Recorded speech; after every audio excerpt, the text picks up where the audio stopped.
Hey, what's up, y'all? Good afternoon. It's your girl Sharita, the Behavior and Literacy Strategist, coming at you from the Work Unlimited Growth Institute, where you can find solutions for your child's behavior and literacy challenges, y'all. I got a good one for y'all. Real quick, good one. I'm in between classes, and I was actually teaching my students, and they were, I was really challenging them, and I was seeing that their performance was increasing, and I thought about a common problem that happens in the classroom with kids who are advanced. Or basically, let me just simplify it by saying this. So, child is in the classroom, and the teacher's teaching, and the child is like, I know that already, or I did that already, or they've been exposed to it already. Chances are, if they're in my program, they probably were. Okay? So what does that mean? That means that they will finish faster than other kids, and that means that they may get bored, and then also that puts allowing the teachers to figure out what to do with them. They finished already, they know it. They finish faster, they know it, they learned it already. Now what do I do? The teacher keeps trying to make up other work for them. Now, teachers are supposed to differentiate the learning, right?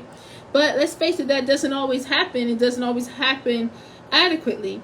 And then a child that is advanced, who's learning things faster than other kids, and they are able to do the work faster, they might need different placement, right? Or a different kind of instruction, okay? They may be gifted. But I'm going to talk about what to do in the meantime, okay? So when I was teaching in the classroom, I would have my students have a plan if they finished earlier, okay? First of all, we got to teach our kids, if you finished early, I tell my students, if you're not done, when you're done, you're not done. When you're done, you still have time, check your work. Check to make sure, and then tell them what your criteria is. Everything that you want them to check over to make sure that they do. Okay? A lot of kids, they do work and they're like, I'm done, and they think the teacher's supposed to drop everything and run over to them and check on their work. And this makes it hard in the class for teachers who are trying to teach the rest of the class, and then kids are yelling, done, done, done, done, and they want the teacher to run over.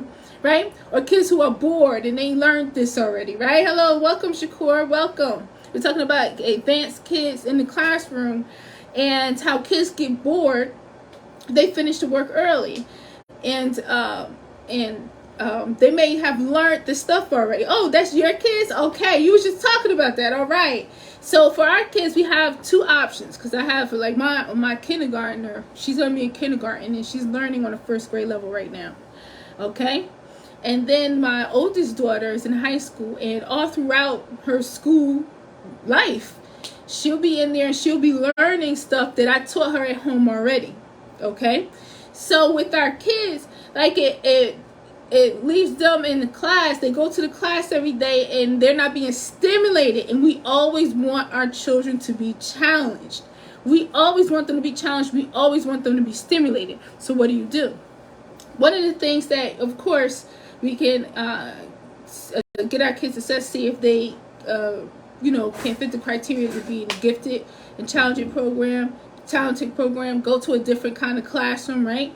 But if we want to have our kids take responsibility for their own self and have self-control, a self-party, that self-control, self-awareness, self-discipline, self-motivation, self-accountability, right? Then we need to teach our kids what to do in the moment. When the teacher's teaching something and you learned it already, and you finish it, you try to speed through it, like, oh, and now I'm bored. Now it's the teacher's responsibility to come and entertain me, or give me more work, or figure out what to do next. What do I do now? What do I do now? So what I did with my students, and what I teach my own kids, is you have something that you can do if you finish early. So first, you check over all your work. You make sure that everything is right. You check over to see if you can catch any of your own mistakes before the teacher catch them, right? That's the first thing. We teach our kids to function independently. We put responsibility on them, right, Shakur? So that's the first thing. Okay? The second thing, our kids need to have something that they have in their own, their own bag, on their own tool belt to do, that's going to stimulate them and challenge them. And it has to be customized, okay? So I had one of my students, the teacher was complaining that he finished fast, and then he kept yelling. He wanted to yell out the answers. He wanted to the teacher to stop and give him more work. He was getting bored, that kind of thing. So I talked to my student and I told him, get you an independent work folder. In that independent work folder, this is what I want. And it was customized to him. So he knew his multiplication tables. He mastered that. But now you're working on multiplying 2 digit by 1 digit, okay? And I teach my students to, when it comes to math, especially math word problems, to be able to solve it and create your own. So while you're sitting there, create a couple of problems, do them real quick, okay? So multiplication, if they need to work on their multiplication tables, make sure they have something to read. If they need to work on their reading comprehension, they can have some worksheets in there to work on their reading comprehension. A crossword puzzle, okay? That's really challenging for kids and stimulating their mind. With crossword puzzle or a word search, okay? They need to have things like this so that if they finish, and if it's okay with the teacher, right? Because we always want to be on the same page with the teacher and communicate with the teacher, be proactive, and let our teacher know that this is a concern that, we're having in the classroom about them. We're putting responsibility on them, and this is what I told them to do. If it's all right with you, and of course they're going to say yes, because now, right, they don't have to stop what they're doing and figure out how to, what to do next. What do I do with this child? What do I do with this child? They are now functioning independently. So the teacher can now teach everybody, and then when they get to your child, they see that your child did great.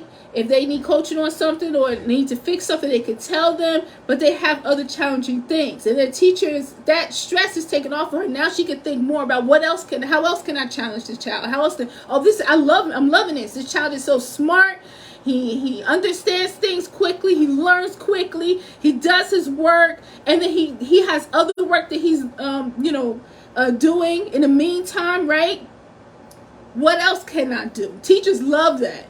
But if it's the other way, the teacher is more focused on, and this is the sad part about really smart kids in the classroom, who are really smart, but then they don't have a self-party. They don't have self-control and self-awareness and self-accountability and self-discipline. They don't have that.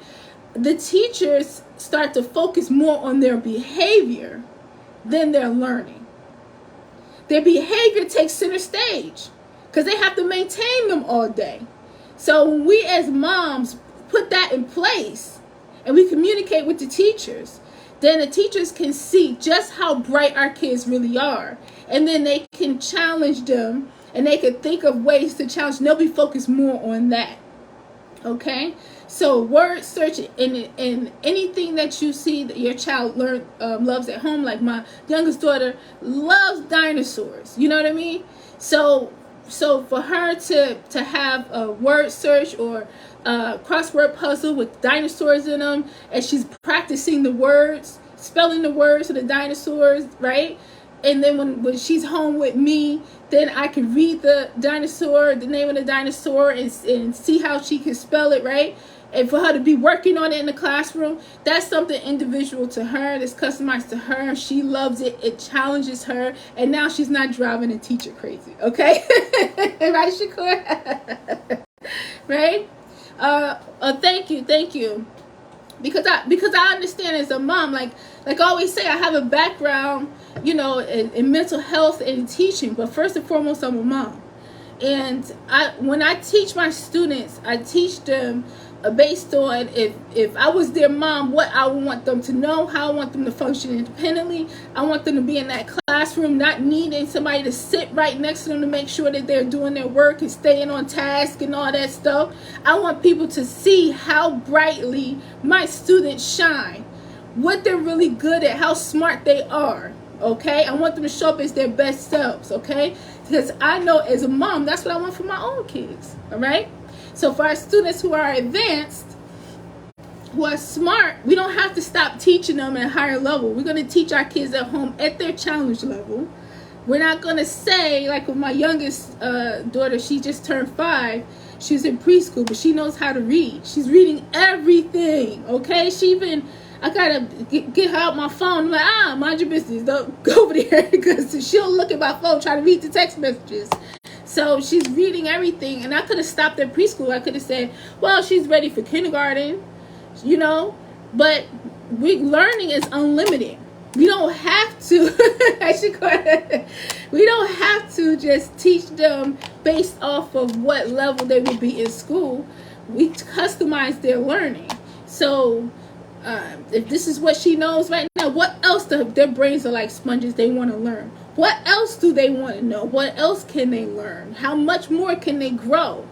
What else can we expose them to? So we're going to keep on our grind. We're going to keep doing the way we do. But we send our smart kids to the classroom. And they're advanced. And now they're being busy because they're bored, or they finish faster, and they're like, oh boy, they don't feel like waiting while somebody else get helped, or when somebody else struggles on something, then we got to handle that too. So to make sure that we send our kids equipped for success, behaviorally and academically. We got this, all right? So thank you so much for sharing about your babies. I know the struggle. Believe me, I know the struggle. Our kids, they're so smart, talented, intelligent, and we want that to be the when they go out into the world, we want people to see that. We don't want people to just focus on them, being impatient and fidgeting around and moving around because they don't have, they're not being stimulated. So we'll keep stimulating our children, and we teach them how to self-party at the same time. Sound good? All right. Well, thank you so much. I'm going to head back out. I got my class coming up. I have my middle school class coming up, okay? And I'm going to really challenge them. I'm going to work them hard today. I'm going to really challenge them today. So I'm going to go and eat something and get ready for my babies coming up. They older. They're not babies, but they're my babies. And then I have another group, my youngest group, after that. So thank you so much for your time. I hope you're having a beautiful day. I wish you, Shakur, and your kids much more success. I'm virtual. I teach my students virtually. Okay, so I'm located in New Jersey, but my students are from all over the country. Okay, I'll put my website on the bottom if you want to take a look. Okay, so but I wish you so much success. This new school year coming up is going to be better than the last. I say that every year with my students. This school year is going to be better than the last school year. If we go in there with that mindset and we make sure that happens, we have it going on, all right? So I wish y'all a lot of success. Thank you so much for hanging with me today, Shakur. Thank you, everybody, for listening. For more information on my tutoring coaching program, if anybody else wants more information, you can go to my website, growthinstitute.mykajabi.com. That's GROWTH institute.mykajabi.com, because that's what we focus on here. Growth, honey, growth. Believe in yourself. Believe in your child, honey, and always remember that growth is unlimited. Peace.